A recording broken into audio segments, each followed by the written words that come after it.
మీనాక్షి చౌదరి గారు goat movie తీసినప్పుడు విజయ్ తలపతితో చాలా ట్రోల్ అయ్యాను. అలాగే నాకు కూడా చాలా వరకు నచ్చలేదు. మూవీ కూడా సక్సెస్ అవ్వలేదు అంతగా.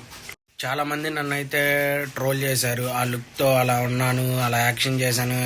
మొత్తం ఓవరాల్గా నన్ను ఆ మూవీ పరంగా అయితే చాలామంది నా అభిమానులు కూడా నన్ను ఇష్టపడలేదు. తర్వాత లక్కీ భాస్కర్ అనే మూవీ చేశాను. దాంతో నాకు మంచి అప్రిషియేషన్ వచ్చింది. అలాగే మూవీ ఆఫర్స్ వచ్చినాయి. నన్ను చాలామంది మెచ్చుకున్నారు. కొంతమంది నాకు అభిమానులు కూడా అయ్యారు అని మీనాక్షి చౌదరి రీసెంట్గా మూవీ ప్రమోషన్లో ఒక దాంట్లో చెప్పారు. అయితే నిజంగానే గోట్ మూవీ మనం చూసుకున్నట్టయితే ఓవర్ ఎక్స్పోజింగ్గా ఉండిద్ది. దానివల్ల చాలామంది అభిమానులకు నచ్చకపోయి ఉండొచ్చు. అలాగే మన లక్కీ భాస్కరే చూసుకుంటే దాంట్లో చాలా డీసెంట్గా హౌస్ వైఫ్గా ఉంటారు హీరోయిన్ గారు. అలాగే క్యారెక్టర్ కూడా చాలా బాగా రాశారు డైరెక్టర్. అలా ఓవరాల్గా మూవీ మొత్తం హీరోయిన్ క్యారెక్టర్ చాలా బాగుంటుందో చాలామంది అభిమానులకు నచ్చి ఇంకా కొత్త అభిమానులు అనేది ఏర్పడ్డారు అని మీనాక్షి చౌదరి గారు చెప్పారు. అయితే మీరేమనుకుంటున్నారు? గోట్ మూవీ నచ్చిందా మీకు? లక్కీ భాస్కర్ మూవీ నచ్చిందా? కామెంట్లో మెసేజ్ చేయండి.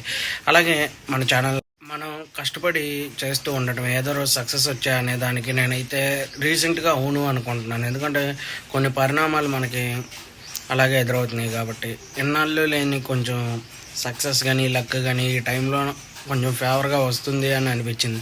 Okay, bye friends.